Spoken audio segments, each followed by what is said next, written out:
आपके साथ अंकिता पाल। बुलेटिन की शुरुआत करते हैं। उत्तराखंड की 5 लोकसभा सीट जीतने के बाद में भारतीय जनता पार्टी की नेत्री आकांक्षा ठाकुर का बड़ा बयान सामने आया, जहां पर कांग्रेस को नसीहत देते हुए उन्होंने कहा कि कांग्रेस के हाईकमान को उत्तराखंड में पदाधिकारी का परिवर्तन करना चाहिए।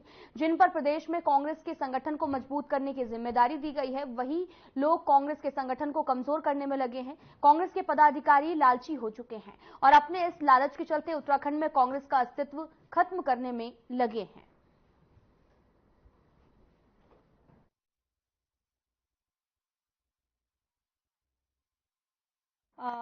क्या स्थिति लगती है? कांग्रेस की कोई भी स्थिति नहीं है यहाँ पे। जिस कांग्रेस को आप देख रहे हो, उस कांग्रेस को यहाँ बूथों पे बैठने के लिए भी कोई बंदे तक नहीं मिले। इनमें तो आपस में ही इतनी गुटबाजी चल रही है कि ये क्या हमारे सामने टिकेंगे। विपक्ष भी हमारे सामने एक तरीके से बिल्कुल खड़े होने के काबिल भी नहीं है। ये तो आपस में इतना लड़ झगड़ रहे हैं। रही बात मजबूती की, तो उत्तराखंड ने दिखाई दिया है कि कांग्रेस का यहाँ पे क्या वजूद है, क्या वजूद नहीं है। क्योंकि उत्तराखंड से जिस तरीके से 500 सीट जिता के यहाँ से भेजा है आदरणीय प्रधानमंत्री नरेंद्र मोदी जी को, उसके सामने आप खुद ही अंदाजा लगा लीजिए कि विपक्ष कहाँ है। और रही बात इस सब चीजों की, तो कांग्रेस का ना अस्तित्व था यहाँ, ना होगा। हाईकमान को सबसे पहले ये करना चाहिए कि अपने जितने भी इनके अपने दिग्गज नेता हैं, सबसे पहले तो उनसे ये इस्तीफा लें। और इस्तीफा लेने के बावजूद कोई ऐसा दिग्गज नेता लाके हमारे सामने खड़े करे, जिससे कि हमें हमारे आदरणीय नरेंद्र मोदी जी को भी लड़ने में मजा आए। कोई आम टक्कर हो तो आमने सामने की हो, ना कि इस तरीके की टक्कर हो कि सामने वाला कुछ है ही नहीं, विपक्ष हमारे सामने कुछ खत्म है। 21 जून को पूरे विश्व में योग दिवस मनाया जाता है और इस दिन को लेकर भारत देश को पूरे विश्व में योग गुरु के नाम से जाना जाता है। आपको बताते चलें कि रुड़की के लखनौता में आज आपको बताते चलें कि GFS आर्मी एकेडमी के द्वारा एक समर कैंप भी लगाया गया, जिसमें आसपास के बच्चों और उनके अभिभावकों को बुलाया गया। साथ ही कैंप में चीफ गेस्ट के रूप में आकार पूर्व चेयरमैन गन्ना विकास परिषद अशोक चौधरी ने कार्यक्रम की शुरुआत की। एकेडमी में प्रशिक्षण ले रहे बच्चों ने स्पोर्ट्स और योग में अपनी प्रतिभा भी दिखाई और अशोक चौधरी ने बताया कि इस तरह के एकेडमी की शुरुआत होने से बच्चों को और बड़ी उम्र के लोगों को भी फायदा पहुंचेगा। सभी को इस कैंप में ज्यादा से ज्यादा संख्या में आना चाहिए। एकेडमी के संचालक ऋतु सैनी ने भी बताया कि ये कैंप 7 दिनों तक चलाया जाएगा।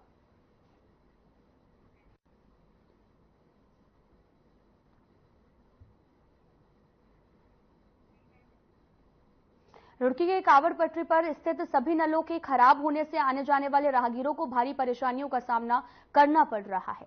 आपको बताते चले कि वहीं इस पटरी पर प्रत्येक बुधवार को बुद्ध बाजार भी लगता है, जिसके चलते काफी लोगों को पानी की किल्लत से जूझना पड़ता है। इस मामले में जब किसी भी अधिकारी ने संज्ञान नहीं लिया, तो वरिष्ठ समाजसेवी एडवोकेट अनुराग चौधरी ने मौके पर पहुंचकर लोगों की समस्याएं सुनी और जल्द ही नलों को ठीक कराने का आश्वासन भी दिया है।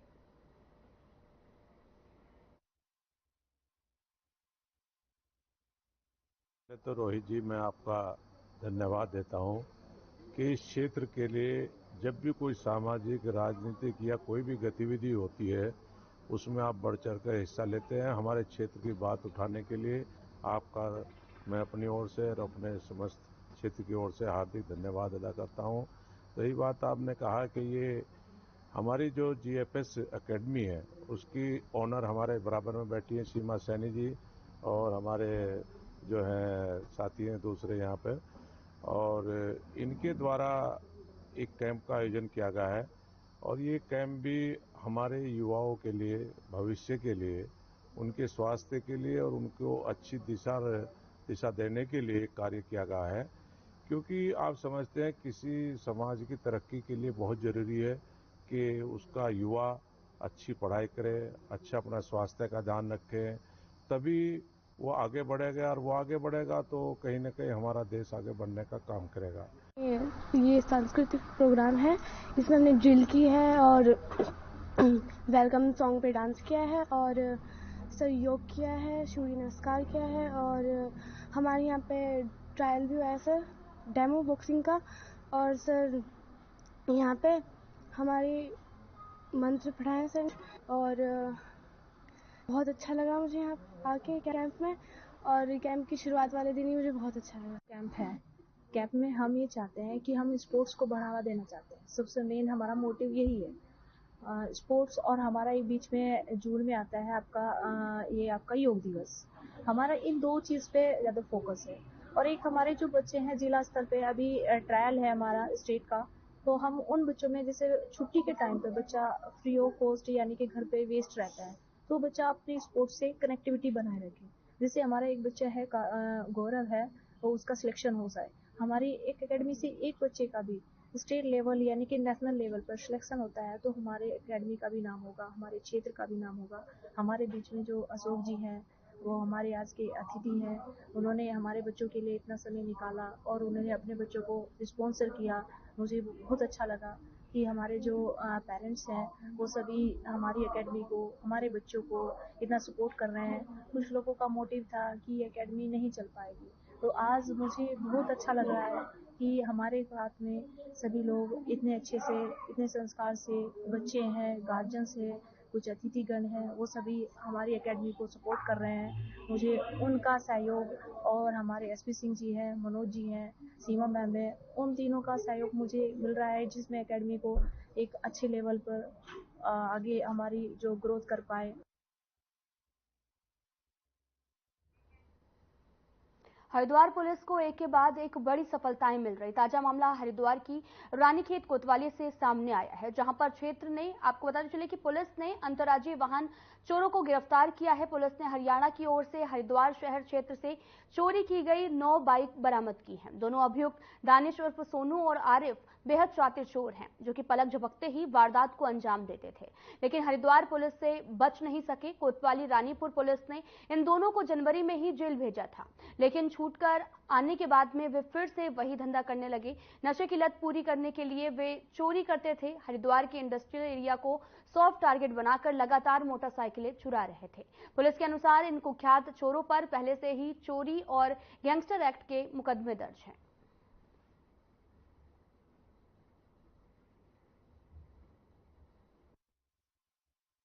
थाना रानीपुर पुलिस के द्वारा कल वाहन चेकिंग के दौरान 2 संदिग्ध लोगों से जब पूछताछ की गई थी, तो इनके द्वारा गहन पूछताछ के बाद ये पता लगा कि इन्होंने वाहन चोरी गिरोह के रूप में, अंतर्राज्यीय गिरोह के रूप में पूर्व में भी इनके द्वारा मोटरसाइकिलें चोरी की गई है। पुलिस ने इस पर पूर्व में भी कार्रवाई की थी, गैंगस्टर एक्ट तक की कार्रवाई इनके खिलाफ की गई थी। अभी दोबारा से छूटने के बाद इनके द्वारा फिर से यह जो वाहन चोरी की घटनाओं को अंजाम दिया गया, जिसमें हमारे उत्तराखंड की 8 गाड़ियाँ जो हरिद्वार से ही हैं, कुछ और हरियाणा की भी गाड़ियाँ इनके द्वारा चोरी की गई। अभी तक 9 गाड़ियाँ इनसे रिकवर की जा चुकी हैं, जिसमें उत्तराखंड की 8 और एक हरियाणा की है।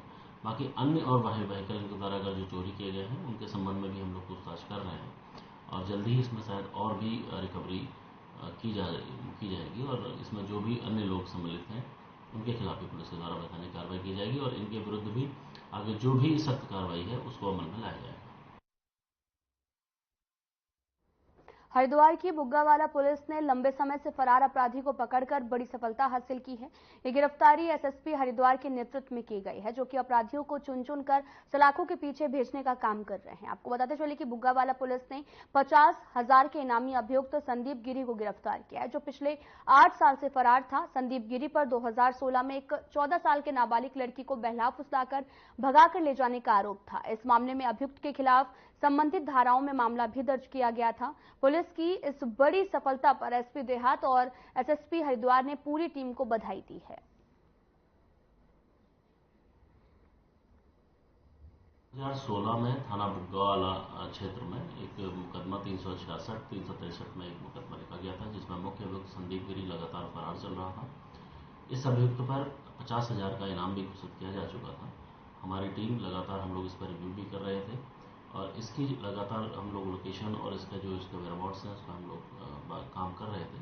कल इसकी अरेस्टिंग की गई है, करीब 8 साल के बाद इसकी अरेस्टिंग की गई है और ये मुख्य तौर पर हमारा देश छोड़ के, इंडिया छोड़ के नेपाल में इसका सारी संपत्ति बेच के जाना बताया गया था, पर कुछ काम से ये जब इंडिया आया था और कल हमारे पास ये सूचना थी कि ये उत्तराखंड से ही निकल रहा है, तो हमारी टीम ने लग के इसकी अरेस्टिंग की है। बड़ा अच्छा वर्क हमारे बुग्गावाला पुलिस और सीआईए के द्वारा किया गया है।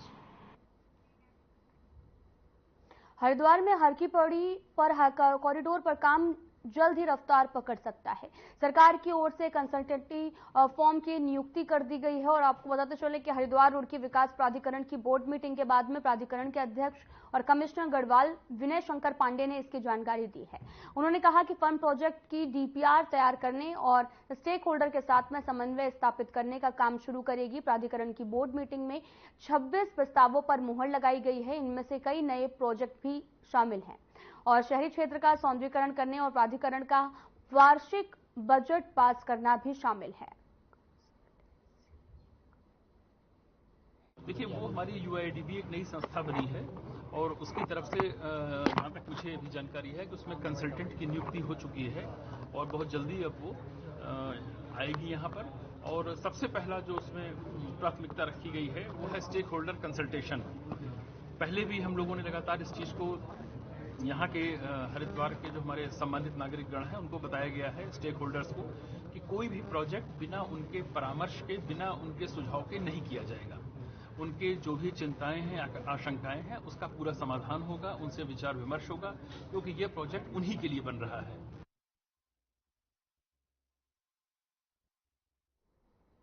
रामनगर कॉर्बेट पार्क से सटे रामनगर वन प्रभाग के कोसी बैराज के समीप कोसी नदी में हाथी को देख नहा रहे लोगों में अफरा तफरी मच गई। साथ ही हाथी देखने के लिए उमड़ी लोगों की भीड़। हाथी के पास में कोसी नदी में सैकड़ों लोग नहा रहे थे। आपको बताते चले कि हाथी कोसी बैराज के नीचे नदी में शायद नहाने या फिर पानी के प्यास बुझाने के लिए आया था और पास में ही सैकड़ों की तादाद में लोग कोसी बैराज के नीचे नदी में नहा रहे थे और हाथी को देखकर नहा रहे लोगों में अफरा तफरी मच गई। पर कुछ शरारती तत्व बिल्कुल भी हाथी के पास वीडियो बनाने के लिए जाने लगे, जिससे कि कोई बड़ी दुर्घटना होने से टल गई, जिसकी सूचना तुरंत ही आसपास से गुजर रहे लोगों ने वन विभाग के अधिकारियों को दी है। सूचना पर वन विभाग के अधिकारी कर्मचारी मौके पर पहुंचे। उन्होंने हाथी को आबादी की तरफ से आने से रोकने का प्रयास भी किया। साथ ही नदी में नहा रहे लोगों को भी हाथी से दूर रहने की हिदायत दी गई है।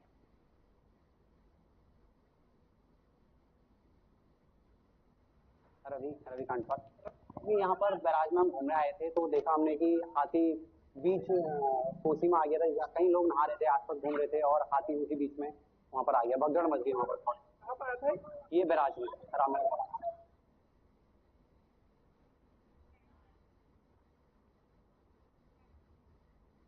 हरिद्वार की बुग्गावाला पुलिस ने एक लंबे समय से फरार अपराधी को पकड़कर बड़ी सफलता भी हासिल की है। एसएसपी हरिद्वार के नेतृत्व में अपराधियों को चुन चुनकर सलाखों के पीछे भेजने का काम लगातार जारी है। बुग्गावाला पुलिस ने 50,000 के इनामी अभियुक्त संदीप गिरी को गिरफ्तार कर लिया है, जो कि पिछले 8 साल से फरार था। संदीप गिरी पर 2016 में एक 14 साल की नाबालिग लड़की को बहला फुसलाकर भगा ले जाने का आरोप भी था और इस मामले में अभियुक्त के खिलाफ संबंधित धाराओं में मामला भी दर्ज किया गया था।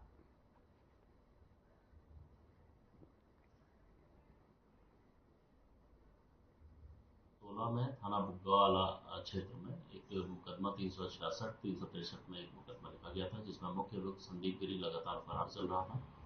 इस अभियुक्त पर 50,000 का इनाम भी घोषित किया जा चुका था। हमारी टीम लगातार हम लोग इस पर रिव्यू भी कर रहे थे और इसकी लगातार हम लोग लोकेशन और इसका जो इसके वेयरहाउस है उसमें हम लोग काम कर रहे थे।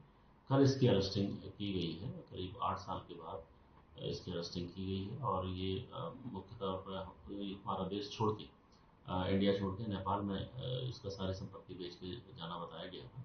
पर कुछ काम से ये जब इंडिया आया था और कल हमारे पास ये सूचना थी कि उत्तराखंड से ही निकल रहा है, तो हमारी टीम ने लग के इसकी अरेस्टिंग की है। बड़ा अच्छा वर्क हमारे बुग्गावाला पुलिस और सीआई के द्वारा किया गया।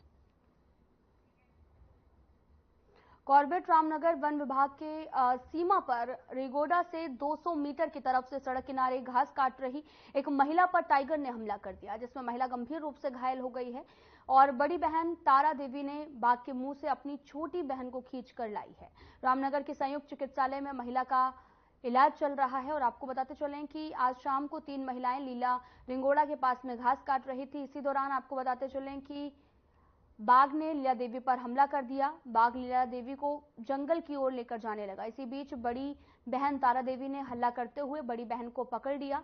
बाघ से संघर्ष करते हुए अपनी बहन को बचा भी लिया और वहीं जानकारी देते हुए रामनगर वन विभाग के रेंज अधिकारी शेखर तिवारी ने बताया कि महिला का उपचार रामदत्त जोशी चिकित्सालय में करवाया जा रहा है और महिला अभी खतरे से बाहर है।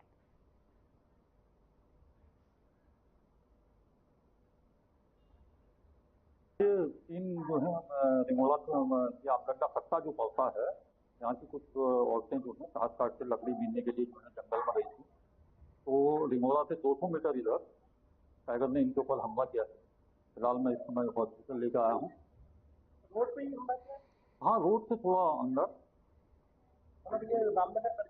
रामनगर गर्जिया रोड पर रिमोला खट्टे से 200 मीटर इधर की बात। जी अभी ठीक है, बाकी वहाँ पर स्टाफ देगी। तारा देवी हाँ, वहाँ आज टाइगर आते जब वो ये पकड़ के मैं हल्ला करो, मैं डंडा उठाए है ना, ऐसे पकड़ के लाइए। हाँ, बाग से हटाया मैंने, फिर डंडा से मैंने हाथ हटाया, हाँ ऐसे से डंडा से हटाया मैंने, फिर इसको मैंने ऐसे पकड़ा, मैं लाई घसीट के।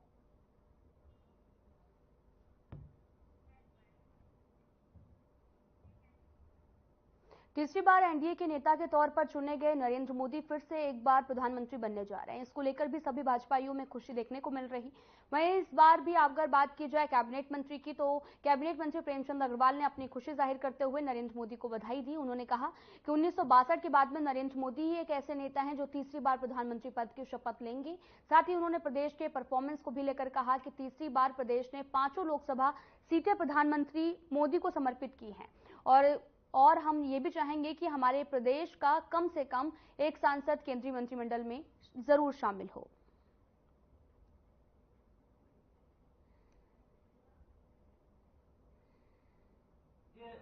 सबसे पहले तो ये है कि आज हमारे माननीय मोदी जी को एनडीए का नेता चुना जा रहा है, उनके लिए बधाई है उनको। और 1962 के बाद पहली बार मोदी जी एक ऐसे नेता हैं जो तीसरी बार लगातार देश के प्रधानमंत्री बनने जा रहे हैं। ये अपने आप में बड़ी बात और हम सबके लिए बहुत गौरव की बात है। हमारे उत्तराखंड से तीसरी बार हम लगातार 500 सीटें, यानी 5 ही सीटें हैं, 500 सीटें हमने भारतीय जनता पार्टी की झोली में यानी मोदी जी के लिए समर्पित की हैं। तो हमें उम्मीद है कि हमारे यहाँ से, चूंकि हर बार ही उत्तराखंड से कोई ना कोई प्रतिनिधित्व जो है केंद्रीय मंत्रिमंडल में रहा है। नरेंद्र मोदी तीसरी बार प्रधानमंत्री पद की शपथ लेने वाले हैं और शपथ ग्रहण समारोह को लेकर बीजेपी के प्रदेश महामंत्री आदित्य कोठारी का बयान सामने आया। उन्होंने कहा कि देश के सबसे लोकप्रिय नेता नरेंद्र मोदी के शपथ ग्रहण समारोह में उत्तराखंड से 350 से अधिक वरिष्ठ पदाधिकारी, विधायक और 5 सांसद शामिल होने वाले हैं।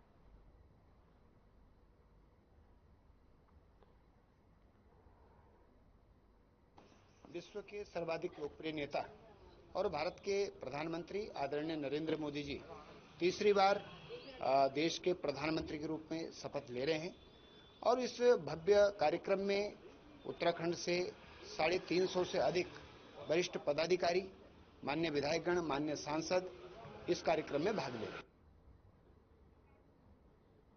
लोकसभा चुनावों के बाद में प्रदेश में राजनीतिक दलों के सामने अब 2 विधानसभाओं पर होने वाले उपचुनाव और निकाय चुनाव की चुनौती है। अब ऐसे में उपचुनाव और निकाय चुनाव को लेकर राजनीतिक दल अपनी तैयारियों में लगे हुए हैं। उपचुनाव, निकाय चुनाव को लेकर बीजेपी पूरी तरह से तैयार है। पार्टी के प्रदेश मीडिया प्रभारी मनवीर चौहान का भी दावा है कि जिस तरह से उत्तराखंड में उन्होंने एक तरफ लोकसभा चुनाव जीता, ठीक उसी तरह से आने वाले समय में उपचुनाव और निकाय चुनाव जीतने का काम करेंगे। वहीं कांग्रेस भी उपचुनाव और निकाय चुनाव में मजबूती के साथ मैदान में उतारने का जो दावा है वो भी कर रही है। कांग्रेस के प्रदेश प्रवक्ता शीशपाल सिंह बिष्ट ने भी कहा कि कांग्रेस पार्टी पहले से निकाय चुनाव और उपचुनाव को लेकर तैयार है। बीजेपी कांग्रेस के साथ ही उत्तराखंड क्रांति दल और आम आदमी भी पार्टी जो है वो उपचुनावों के जरिए अपनी राजनीतिक मौजूदगी दर्ज कराना चाहेगी। आपको बताते चले कि 2 विधानसभा सीटों पर उपचुनाव होने वाला है, जिसको लेकर लगातार सियासत जो है वो गर्म है। बीजेपी कांग्रेस जीत का अपना अलग अलग दावा कर रही है, तो वहीं दूसरी तरफ आप पार्टी भी उतरना चाहेगी इन दोनों सीटों पर। आपको बताते चले कि लगातार राजनीति गर्म है। देखिए, सरकार की ओर से कोई देरी नहीं हुई थी। मुझे लगता है कांग्रेस के प्रवक्ता को थोड़ा ज्ञानवर्धन अपना करना चाहिए। निकाय चुनाव हो चाहे कोई भी चुनाव हो, विशुद्ध रूप से ये कार्य निर्वाचन आयोग के ही होते हैं। और निर्वाचन आयोग जब प्रदेश के अंदर चुनाव करना चाहेगा, उसके लिए भारतीय जनता पार्टी और हमारी भारतीय जनता पार्टी की सरकार हर समय तैयार है। और जिस प्रकार से वो बात कर रहे हैं कि डर रहे हैं निकाय चुनाव से हमारी भारतीय जनता पार्टी, तो कांग्रेस को अपने गिरबान में झांकना चाहिए। निश्चित तौर पर लोकसभा चुनाव के बाद जो है निकायों के चुनाव होंगे और जो है उपचुनाव की भी जो है महत्वपूर्ण जो है घोषणा होनी बाकी है। और दोनों ही चुनाव के लिए कांग्रेस पार्टी पहले से ही जो है तैयार है। और जैसे ही लोकसभा चुनाव की रणभेरी बजी थी तो हमारा प्रतिनिधिमंडल प्रदेश के मुख्य निर्वाचन आयोग से मिला था और हमने उसी समय जो है मंगलौर और बद्रीनाथ विधानसभा में उपचुनाव कराने की मांग की थी। हम तब भी उपचुनाव के लिए तैयार थे। और जहां तक निकाय चुनाव की बात है तो हमारे विरोध के बावजूद ही जो है निकायों में प्रशासक बिठाए गए और दोबारा से प्रशासकों का कार्यकाल जो बढ़ाया गया, हम उसका भी लगातार विरोध कर रहे हैं। हम तो चाहते हैं कि लोकतंत्र में समय पे चुनाव होने चाहिए और सरकार की ही तैयारियां पूरी नहीं है, क्योंकि निकायों में सरकार ने कोई विकास के काम नहीं किए हैं। निश्चित रूप से यूकेडी जो है वो इन चुनाव में आगामी जो भी चुनाव है उनमें बड़ी शिद्दत के साथ चुनाव लड़ेगा। स्थानीय निकाय चुनाव है उसमें बेहतरीन तैयारी के साथ हम लोग जा रहे हैं। उपचुनाव की कैसी स्थिति बनती है, कितने का वो चुनाव कराते हैं, इसको भी देखना है, लेकिन उसमें भी हम बेहतर अपनी रणनीति के साथ इसको चलाएंगे। लेकिन स्थानीय निकाय चुनाव जो है वो बहुत महत्वपूर्ण है उत्तराखंड क्रांति दल के लिए भी, और हम पूरी शिद्दत के साथ इस इलेक्शन को लड़ेंगे। देखिए, नगर निकाय चुनाव को लेकर के आम आदमी पार्टी बहुत ज़्यादा फोकस कर रही है, क्योंकि जिस प्रकार से भारतीय जनता पार्टी की पूरे देश में एक तरह से हार हुई है और उसको देश की जनता ने नकारा है, उसको लेकर के आम आदमी पार्टी उत्तराखंड के निकाय चुनाव में और जो उपचुनाव 2 सीटों पर होने जा रहे हैं उसमें पूरे जोर से, पूरे दमखम से लड़ेगी। और हमारी जो प्रत्याशी हैं वो उनका चयन भी शुरू हो चुका है और सभी अपने क्षेत्रों में जाकर के, जनता के बीच जाकर के जो नगर निगम के मुद्दे हैं उन पर काम कर रहे हैं। हमारे 5 के 5 हमारे भाजपा में चुनाव जो है संपन्न हो चुके हैं और आज शपथ ग्रहण भी होने वाला है। तो वहीं दूसरी तरफ उत्तराखंड में विधानसभा चुनाव पर उपचुनाव भी होने वाले हैं और साथ ही जिसको लेकर निकाय चुनाव भी होने वाले हैं, जिसको लेकर लगातार तैयारियां तेज हैं। पक्ष विपक्ष एक दूसरे पर हमलावर है और अपनी अपनी पैठ जमाने की बात भी कही जा रही है। बीजेपी कांग्रेस अपनी अपनी जीत का भी दावा कर रही है। आपको बताते चले कि उपचुनाव और निकाय चुनाव की तैयारियां लगातार जारी हैं और जल्द ही चुनाव होने वाले हैं। फिलहाल में इतना ही। नमस्कार।